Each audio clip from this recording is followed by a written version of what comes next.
the front lines of the government shutdown, fighting against the barricades at war memorials dedicated to their service. And right now, veterans are carrying the blockades and the gates from some of those memorials to the White House.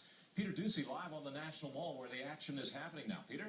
And Doug, right now, a lot of the protesters who started their day here at the World War II Memorial are up 17th Street outside the White House, basically making everyone in D.C. who will listen or who is just passing by aware about how upset they are with the way that veterans have been treated during the government shutdown. Now, everything started out this morning, pre-dawn, the crowd started gathering. And before any of the speeches and any of the chants and the songs started this morning, we did see the organizers lead a charge, tearing down, breaking apart, and then taking down the metal barricades that surrounded the entire World War II memorial. They then laid them in a heap over on a grassy area just to the side of the memorial, and that allowed several hundred people to go into the World War II memorial, which is technically closed.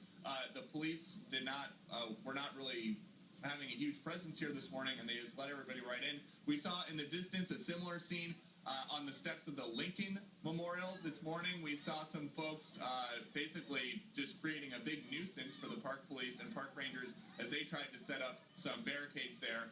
And there is a reason that they are doing all of this. Listen here. Yeah, this is just wrong, like Ted said. These are open-air memorials, very little cost, if any, to the federal government.